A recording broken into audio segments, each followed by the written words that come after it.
아마 이 성경 구절이 마태복음 또 우리 신약 중에 가장 중요한 부분을 오늘 보게 됩니다. 오늘 우리가 말씀 볼 마태복음은 마태복음 14장, 15장, 16장에 있는 말씀이 됩니다. 마태복음 16장 13절부터 20절에 있는 말씀, 우리 이 말씀을 우리 다 같이 한 소리로 봉독하겠습니다. 그럼 13절부터 봉독하겠습니다. 시작. 예수께서 가이사라 빌립보 지방에 이르러 제자들에게 물어 가라사대 사람들이 인자를 누구라 하느냐. 가로되 더러는 세례 요한, 더러는 엘리야, 어떤 이는 에레미야나 선지자 중에 하나라 하나이다. 가라사대 너희는 나를 누구라 하느냐. 시몬 베드로가 대답하여 가로되 주는 그리스도시요 살아계신 하나님의 아들이시니이다. 예수께서 대답하여 가라사대 바요나 시몬아 내가 복이 있도다. 이를 내게 알게 하는 혈육이 아니요 하늘에 계신 내 아버지시니라.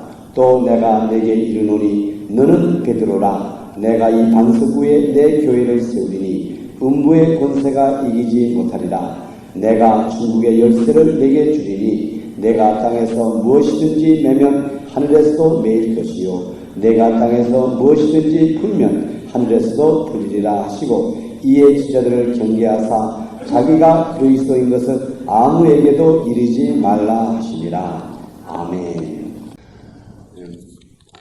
오늘 우리 1992년도 두 번째 주일이 됩니다.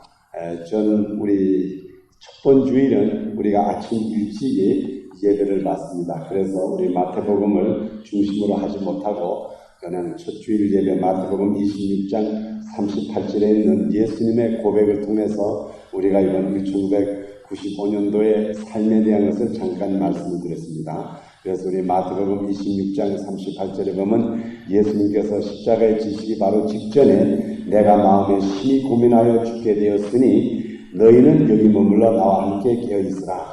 예수님께서 그 자기의 가장 인생, 예수님의 이 세상에 오신 사람으로 오신 목적의 가장 중요한 십자가를 지시는 그 결정전에 그 예수님의 마음이 참 심히 고민하여 죽게 됐다고 하는 그 어려운 과정을 말씀하시면서 제자들의 도움을 요청한 것을 우리가 보게 됩니다. 그래서 우리 사람들의 이 성공하느냐 실패하느냐 이것이 결과적으로 우리의 중요한 결정, 우리 일생, 우리 생명과 바꿀 수 있는 이런 결정이 있을 때 과감하게 정말 고민스럽고 어렵지만은 이 결정을 함으로써 우리의 이 세상의 삶의 목적을 이해할 수 있다고 하는 것을 제가 말씀을 드렸습니다. 그래서 정말 이 세상에서 중요한 것은 우리의 생명과 바꿀 수 있을 만한 중요한 결정이 우리 앞에 있다는 것을 우리가 말씀을 드렸습니다. 물론 그 말씀을 하면서도 저는 깨달은 것이 우리가 이 신앙 고백도 똑같습니다. 우리가 신앙 고백을 할 때는 예수는 그리스도시요 살아계신 하나님의 아들이라고 하는 것을 신앙 고백할 때는 우리가 죽을 각오를 해야 돼요. 언젠가는 이 신앙 고백은 그렇게 신앙 고백을 하는 것이 마치 나는 한국 사람입니다. 나는 미국 사람입니다. 이렇게 간단하게 자기의 그 위치를 고백하는 게 아닙니다. 우리가 신앙 고백을 하는 그 순간부터는 이것은 하나님께서 우리의 입을 통해서 하는 것이기 때문에 이것은 마귀와도 전쟁이 점점 퍼보여 또 동시에 우리의 생명을 바친다고 하는 우리 생명과 바꿀 수 있는 이러한 중대한 사건입니다. 그래서 우리 생활 속에서 매일같이 중요한 것은 우리의 입으로서 예수는 그리스도시라고 하는 그 신앙을 고백을 해야 됩니다. 또 여기 그저 한 가지 오늘부터는 여기 여러분의 그 설교 주제의 마지막에 보면은 질문이 있습니다. 그래서 이 질문을 여러분들이 생각하시고 이제 집에 가서 기록하시든지 이것을 기억하시고 우리 말씀을 듣는 동안에 이 질문을 또 동시에 생각해 주시기 바랍니다. 그리고 우리가 이제 친교 시간에 될 수 있으면은 우리가 친교하면서 여기에 있는 질문을 우리가 간단히 서로 토의하는 시간을 또 가지고자 합니다. 그래서 이번부터는 이 설교 노트에 꼭 질문이 있으니까 그 질문을 봐주시기 바랍니다. 그래서 우리가 질문을 통해서도 하나님의 뜻을 우리가 알고자 합니다. 사실 우리가 지금 이 예수 믿는다고 하는 것, 저는 항상 여러분들에게도 말씀드리고 다른 사람에게도 강조하지만 우리가 이 예수 믿는 것은 이건 절대로 종교가 아닙니다. 많은 사람들이 또 특히 목사님 중에서도 이 기독교를 우리가 믿는 것을 하나의 종교라고 말하는 사람들이 있는데, 물론 우리가 이 기독교라고 하는 것은 종교적인 예식과 또한 요소는 다 가지고 있어요. 그러나 이것은 절대로 사람들이 만들어 놓은 이게 종교가 아닙니다. 왜 이것이 종교가 아닌가 하면은, 우리가 믿는 이 기독교라고 하는 것은 예수가 누구냐, 우리가 예수를 어떻게 생각하고 있느냐, 그것에 따라서 우리가 살고 죽는 것이 결정이 되는 겁니다. 내가 무엇을 했다, 내가 이런 것을 지켰다, 내가 이것을 잘했다, 여기에서 내 생명과 죽음의 좌우가 되는 것이 아니라 예수가 누구냐, 내가 예수를 어떻게 알고 있느냐, 이것이 따라서 우리의 살고 죽는 것이 결정이 되는 겁니다. 그렇기 때문에 우리 오늘날의 이 기독교의 가장 중요한 것은 이 강대상에서 설교하는 사람들이 매일같이 매번 설 때마다 우리들에게, 나에게, 여러분들에게 예수가 누구냐, 그리고 우리가 정확한 대답을 할 수가 있어야 돼요. 그래서 이것이 오늘날의 이 살고 죽는 것이 거기에 딸려 있어요. 예수가 누구냐. 그래서 저는 최선을 다해서 우리가 이렇게 하나님의 말씀을 공부할 때도, 또한 우리가 설교할 때도 예수가 누구냐 하는 것은 계속해서 우리 마음속에서 질문이 나오면서 거기에 대한 정확한 대답을 가질 수가 있어야 됩니다. 그렇기 때문에 이 설교라고 하는 것은 잘하고 못하고가 있는 것이 아니에요. 어떤 사람은 참 설교를 잘했다, 저 사람은 설교가 멋있다, 이것보다도 우리가 말씀 속에서 설교를 들을 때에, 누가 말씀하는데 설교를 들을 때에 우리 속에서 예수가 누구냐 하는 거기에 답을 자꾸 받을 수가 있어야 돼요. 이게 가장 중요한 겁니다. 참 제가 요즘 TV에 보면서 재밌는 사건을 보는데, 이번에 여러분 잘 아시다시피 미국의 정계가 완전히 뒤집혀서 공화당이 완전히 자리를 잡았습니다. 그러나 클린턴 대통령은 민주당 대통령으로서 굉장히 위기에 빠져가지고 이번 1월 1일 날 자기가 저기에 가가지고 아주 유명한 종교인들 또 많은 사람들을 통해가지고 자기 자신에 대한 것을 많이 비춰봤다고 합니다. 그래서 텔레비전 기자와 회견하는 가운데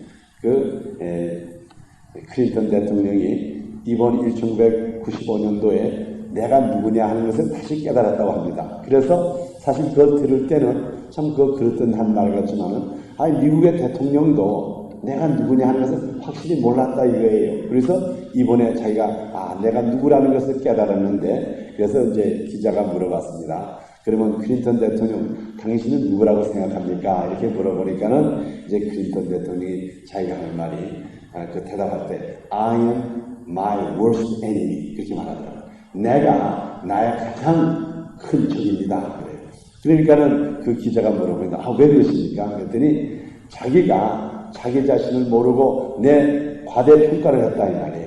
내가 대통령은 대통령이지만 너무나 많은 것을 하려고 하다가 보니까는 결과적으로 실패하고, 또 내가 내 자신에 대한 것을 잘 표현을 못하기 때문에 결과적으로 나를 성공 못 시키는 사회 가장 사람이 나라고 하는 것을 얘기하면서 제가 들었습니다. 사실 이 미국의 대통령 되면은 얼마나 유명한 사람입니까? 그런데 그 미국 대통령도 자기가 누군지를 잘 모르고 있었다 이 말이에요. 그러면은 오늘날 우리가 예수가 누구냐, 과연 예수 그리스도가 누구냐 하는 것을 잘 안다고 하는 것은 참 힘든 일이에요. 우리가 우리 자신도 모르는 우리가 어떻게 예수가 누구냐는 것을 알 수가 있느냐 이 말이에요. 그렇기 때문에 저는 이 시간에 여러분들에게 마태복음 14장, 15장, 16장을 통해서 예수가 과연 누구냐, 이 예수를 우리가 어떻게 알아야 되느냐, 이것이 가능하냐, 또 그 다음에 예수를 누구로 시인해야 되느냐 하는 것을 한번 우리가 순서적으로 보고자 합니다.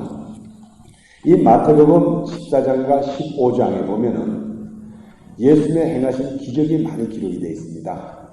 그래서 이 성경에 특별히 마태복음의 가장 획기점, 가장 중요한 것은 마태복음 16장 우리가 읽은 16절에 있는 그 신앙 고백이 가장 중요한 것인데, 이것을 이끌기 위해서 마태복음 14장과 15장에 보면은 많은 이적과 표적이 나타나 있습니다. 그래서 첫 번에 마태복음 14장 13절부터 21절 사이에는 예수님께서 자기를 쫓아다니는 무리들, 많은 사람들이 예수님의 말을 들으러 쫓아다닐 때에 예수님께서 그들이 배고픈 것을 보시고 그들에게 떡 5개와 물고기 2마리를 가지고 그들을 배불리 먹이시고 12강주리가 남게 된 이러한 엄청난 기적을 행하셨습니다. 그래서 사람들이 예수님을 보고 놀랐지요. 또 그 다음에 마태복음 14장 22절부터 34절 사이에 보면은 예수님께서 제자들과 같이 복음을 전한 다음에 제자들을 먼저 배를 타서 보내시고 그 후에 예수님께서 물 위로 걸어서 제자들을 찾아갑니다. 그때의 제자들이 깜짝 놀래가지고 유령이 나타나는 줄 알았는데 그때 베드로가 예수님께 나더러 오라 그러십시오 하니까는 예수님께서 오너라 해서 이제 베드로가 물 위로 몇 발짝을 걸어가다가 갑자기 바람을 보고 폭풍이 부는 것을 보고 두려워할 때에 그 베드로가 물에 빠집니다. 그때 예수님께서 베드로를 꾸중하면서 믿음이 없는 자여 하고 그를 건져주고 그리고 다시 둘이 같이 배에 타는 때에 그곳에 있는 사람들이 깜짝 놀라면서 곧 예수는 하나님의 아들이라고 이렇게 시인하는 이런 기적적인 역사가 납니다. 그 다음에 또 마태복음 15장 21절과 28절 사이에 보면은 예수님께서 한 가나안 여인이 자기 딸이 귀신이 들린 여자를 딸을 붙여주시오 하고 예수님께 찾아왔을 때에 예수님께서 주인의 상에서 있는 것을 개와 같이 나누는 것이 좋지 않다. 이렇게 말했을 때 그 여자가 개들도 주인 밥상에서 떨어지는 것을 얻어먹습니다 하는 것을 보고 예수님께서 야, 내 믿음이 크다 하면서 그 귀신 들린 여자를 고쳐주신 그 이적 이런 표적을 나타내는 역사가 납니다. 그리고 그 다음에 마태복음 15장 32절부터 39절 사이에는 예수님께서 또 두 번째 약 남자만 4,000명이 되는 사람을 떡 7개와 물고기 2마리를 가지고 다 풍부히 먹이시고 남은 조각을 7 방울이에 남을 수 있는 그러한 기적을 행하셨습니다. 그래서 예수님께서 이러한 많은 기적을 행함으로 말미암아 사람들이 예수님을 쫓아다니게 했어요. 그러나 그들이 예수님을 쫓아다녔을 때는 예수님께서 기적을 행하셨기 때문에 쫓아다닌 거죠. 예수님이 하나님의 아들이기 때문에 쫓아다니는 사람은 없었어요. 어쨌든 예수님은 기적을 행했기 때문에 그래서 우리가 이 기적이라고 하는 것을 한번 생각을 해야 됩니다. 이 기적이라고 하는 것은 우리 사람들이 보통 기적 또 영어로 말하면 miracle 또는 그 wonder 이적이라고도 말하는데 이것은 사람이 할 수 있는 일 아닌 다시 말하면 초자연적인 것 이 세상의 신들이 할 수 있는 것 이것은 사람으로는 할 수 없는 것을 행할 때 우리가 이것을 기적이라고 말합니다. 그래서 우리가 어떤 사람이 기적을 행하게 하면은 저거는 신이 걸렸다 또는 귀신이 육갑을 한다 뭐 어쨌든 여러 표현으로 말하죠. 그런데 이 기적이라고 하는 것은 그 자체가 그 기적을 하는 사람이 무조건 하나님이다 하나님의 아들이라 하는 뜻은 아니에요. 단지 우리 사람이 할 수 없는 것을 행할 때 우리가 이것을 일반적으로 기적이라고 말합니다. 그래서 우리 오늘 읽어드린 이 성경 부분에 그 사도 베드로가 예수는 그리스도시요 살아계신 하나님의 아들이라고 이것을 자기의 입으로 시인할 때에 이것이 절대로 혈육, 사람으로 하는 것이 아니라고 말했습니다. 다시 말하면 사람은 놀라운 것을 보고 놀라울 때 표현을 저거 참 하나님이 한 것이다. 또 이것은 귀신이 놀랄 일이다. 이거는 하나님의 아들일 것이다. 이렇게 많은 표현을 합니다. 그러나 그것은 신앙 고백은 아니에요. 오늘 그 말씀 보는 가운데 특별히 마태복음 14장 22절 33절 사이에 보면은 그 베드로가 예수님께서 물 위로 걸어오는 것을 보시고 그때 깜짝 놀랍니다. 여러분도 한번 생각해 보세요. 우리 인간의 몸으로서 물 위를 걸어왔을 때에 얼마나 이게 놀라워요. 또 게다가 바다가 잔잔하지 않고 폭풍 치는 그 가운데에 예수님께서 바다 사이로 걸어오실 때에 거기에 있는 제자들이 모두 깜짝 놀래가지고 성경을 보니까는 그 오시는 예수님이 유령인 줄 알았다고요. 다시 말하면 이 신인 줄 알고 이렇게 왔을 때에 그때에 베드로가 말합니다. 나로 하여금 나도 물 위를 걸게 하시오. 그러니까 예수님께서 오라고 하죠. 그래서 예수님께서 오라고 하니까는 베드로가 물 위를 걸어갔습니다. 걸어갔는데 조금 있다가 베드로가 바람 부는 것을 보고 무서워하니까 물에 빠지기 시작할 때에 예수님께서 그의 손을 붙여주고 건져주시고 배에 같이 올렸습니다. 그러면 성경에 보니까는 그때에 거기에 있는 제자들이 예수님을 보고 하나님의 아들입니다 이렇게 고백을 했어요. 시인을 했어요. 그러나 예수님께서는 그 성경을 보니까는 내 믿음이 좋다, 너희들이 정말 귀하다 이렇게 말하지 않고 오히려 베드로에게 꾸중하시고 그들이 예수님을 하나님의 아들이라고 했지만 거기에는 예수님께서 참 너희가 복받았다 이런 말 한마디도 한 게 없어요. 그 원인은 왜 그런가 하면 오늘날 우리들이 엄청나고 무시무시한 일을 보면은 우리가 이건 하나님이 한 거다, 이건 하나님이 함께 했다 이렇게 말하지만 이것이 우리의 신앙 고백이 아니라 이 말이에요. 사람도 그렇지 않습니까? 가끔 가다가 우리가 참 우리 생각에도 이런 일은 있을 수가 없어. 참 이거는 사람으로는 이룰 수가 없는 일이야. 그러면 이건 하나님의 한 일이야. 아무리 우리가 이것을 하나님의 한 일이라고 해도 이것이 우리의 신앙 고백은 아닙니다. 마치 예수님께서 물 위로 걸어오시는 것을 보고 저분은 하나님의 아들이다. 이것은 신앙 고백이 아니라 이 말입니다. 또 그 요한복음 3장에도 보면은 니고데모가 예수님을 봤을 때에 예수님은 당신은 하늘에서 내려온 사람이라고 했어요. 그러나 그것도 신앙 고백은 아닙니다. 그러면 과연 우리가 말하는 신앙 고백이 무엇입니까? 사람들은 생각할 때에 예수는 누구냐? 예수는 누구냐고 할 때 많은 사람들은 예수는 역사적인 인물이다. 역사적인 인물이고 참 그분은 이 세상에서 좋은 것을 가르친 분이다. 또 윤리도덕을 가르친 분이다. 또 이스라엘의 혁명가다. 이렇게들은 말을 합니다. 그러나 과연 예수는 그리스도시요 살아계신 하나님이라고 하는 그것은 사람의 입으로는 나올 수가 없게 되는 거예요. 제가 오늘 여러분들에게 짤막한 시간이지만 강조해서 말씀드리고 싶은 것은 우리의 신앙 고백은 우리가 하는 것이 아니에요. 사람이 하는 게 아닙니다. 오늘 읽어드린 성경 제가 한번 다시 봉독을 해드리겠습니다. 사도 베드로가 그 예수는 그리스도시요 살아계신 하나님의 아들이시나이다 이렇게 고백했을 때에 17절에 보면은 예수께서 대답하여 가라사대 바요나 시몬아 내가 복이 있도다. 이를 내게 알게 한 이는 혈육이 아니요 하늘에 계신 내 아버지시니라 그랬습니다. 이 말씀은 많은 기적을 보고 예수님께서 물 위에 걸어가시는 것을 보고 예수님께서 5,000명을 남자들만 5,000명을 떡 5개와 물고기 2마리를 가지고 먹이시는 것을 보고 또 예수님께서는 귀신이 들린 여자를 쫓아내는 것을 보고 또 많은 사람에게 이적과 표적을 행하는 것을 보고 이것을 보고 예수님은 그리스도시요 살아계신 하나님의 아들이라는 것을 신하는 게 아니라 이 말이에요. 우리 사람의 눈은 무엇인지 깜짝 놀라운 것을 보면은 그 사람을 신격화한다고요.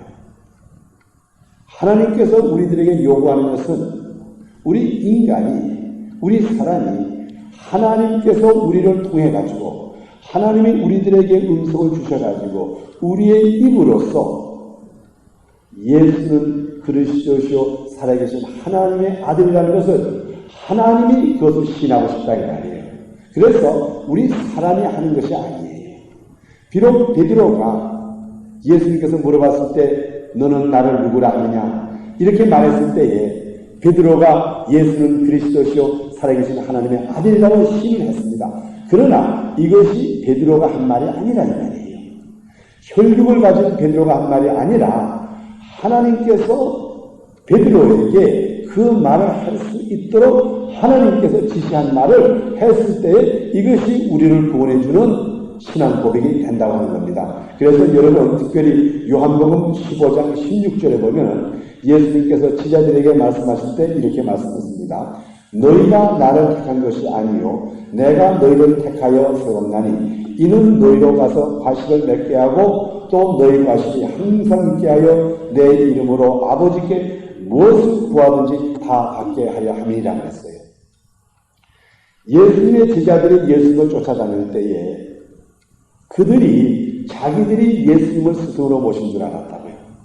그러나 그것이 아니고 예수님께서 예수님의 제자를 선택한 것이기 때문에 다시 말하면 오늘날 우리가 예수를 믿게 되고 우리의 입으로서 예수는 그리스도시요 살아계신 하나님의 아들이라고 시인하는 것은 이것은 내 입술이 내가 내 의지로 하는 것이 아니라 하나님이 내 속에 있는 영을 감동시켜가지고 나로 하여금 그 말씀을 하게 하는 거기 때문에 하나님만이 예수님을 하나님으로 시인할 수가 있게 된다 이 말이에요. 그래서 오늘날 우리가 예수 믿는다. 나는 예수 믿는다. 내 신앙 고백, 곧 예수는 하나님이라고 하는 것은 이건 하나님이 시인하는 것이 내가 시인하는 게 아니에요.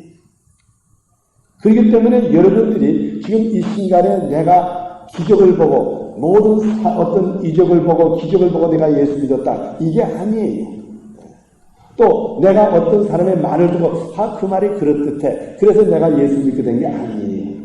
하나님께서 나를 선택해가지고 내 입술을 통해서 나로 하여금 내 입술을 사용해서 예수가 곧 하나님의 아들이라는 것을 신하게 했을 때 다시 말하면 내가 하나님에게 도구가 되었을 때에 나는 예수 믿는 사람이요 나는 산 사람이요 나는 영생을 얻는 하나님의 자녀가 되는 거예요.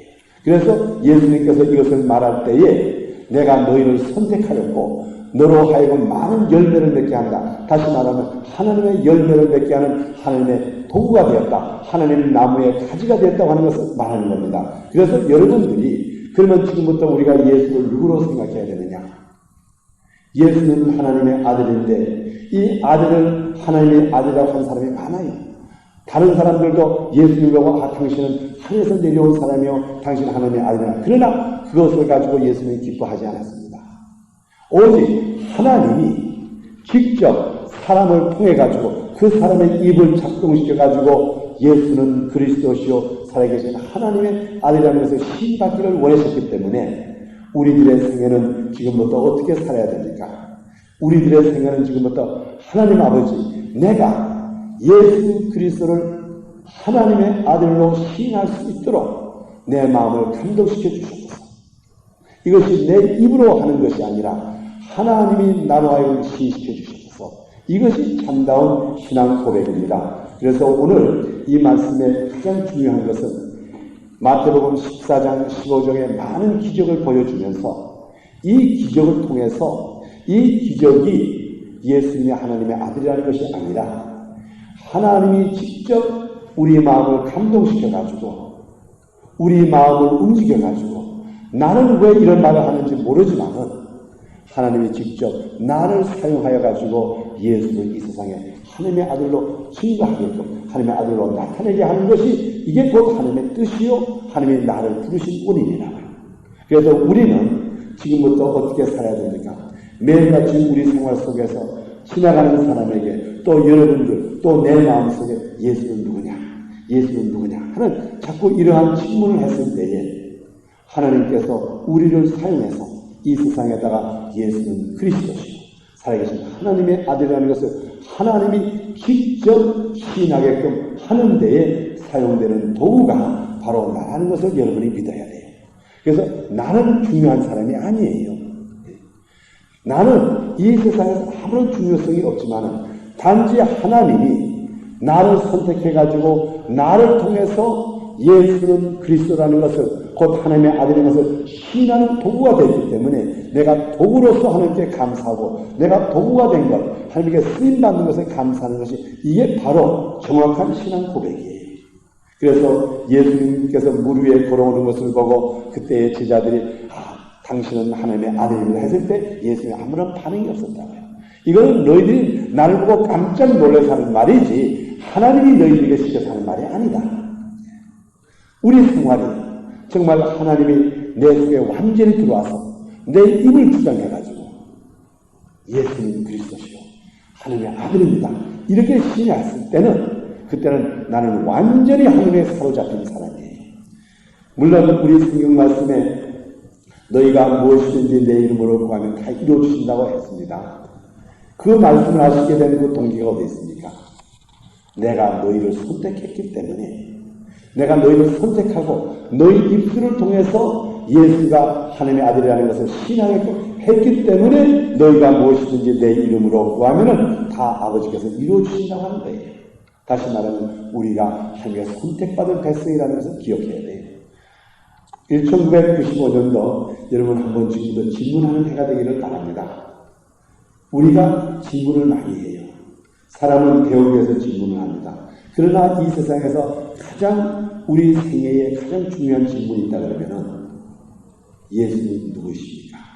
이게 우리 이 세상 살고 있는 사람에게 가장 중요한 질문이 바로 그 질문이에요. 예수는 누구십니까? 예수는 누구십니까? 이 질문을 매일같이 우리 입술에서 했을 때에 하나님께서는 우리를 도와주세요. 또 우리를 도와주실 뿐만 아니라 우리를 통해서 하나님의 뜻을 나타냅니다. 하나님의 하시고자 하신 말씀을 우리를 통해서 합니다. 그것이 곧 우리 입술을 통해서 예수는 그리스도시요 살아계신 하나님의 아들입니다 하는 그 시인이 우리의 입술로서 나오게 하는 겁니다. 그래서 오늘부터 한번 좀 우리 신앙을 다시 점검해서 여러분의 생활 속에서 매일같이 왜 이 세상은 이렇게 경제가 나쁘냐, 왜 요즘 비가 이렇게 많이 오느냐, 요즘 왜 이렇게 사업이 잘 안 되느냐, 요즘 왜 이렇게 사람이 완악해지느냐, 또 왜 요즘 정치가 이렇게 되느냐, 경제가 이렇게 되느냐, 이런 질문보다도 하나님의 선되는 질문, 예수는 누구십니까? 예수는 누구십니까? 여기에 대한 질문, 이것이 우리의 생명에 좌우되는 질문이에요. 앞으로 경제가 어떻게 될 것이냐, 미국 경제가 어떻게 될 것이냐, 집값이 올라갈 것이냐, 떨어질 것이냐, 사업이 잘 될 것이냐, 잘못될 것이냐, 이것이 우리를 살려주고 우리를 죽이는 질문이 아니에요. 우리의 참다운 질문은 예수는 누구십니까? 이 질문을 계속해서 우리 마음속에 상고할 때에 그때 하나님께서 우리 마음을 감동시켜 주십니다. 예수는 그리스도시다. 하나님의 아들이다. 하나님의 아들이다. 이렇게 시인했을 때에 예수님께서는 우리에게 말합니다. 너희가 복이다. 이것은 너희 혈육으로 하는 것이 아니라 하늘에 계신 내 아버지가 너희에게 주신 말씀이다. 이것은 우리가 할 수 있도록 지금부터 여러분 우리 신앙생활에 매일같이 예수는 누구시냐, 예수는 누구시냐 하는 이 질문을 하는 여러분이 되기를 예수님으로 축원합니다. 그래서 저는 앞으로 이 설교 말씀 가운데서도 최선을 다해서 우리가 여기 앉아있을 때 꼭 여기에 대한 질문을 우리의 입술로 하고 여기에 대한 답이 우리의 입술로 나오는 이러한 하나님에게 쓰임받고 하나님께 선택받는 백성이 되기를 예수님으로 축원합니다.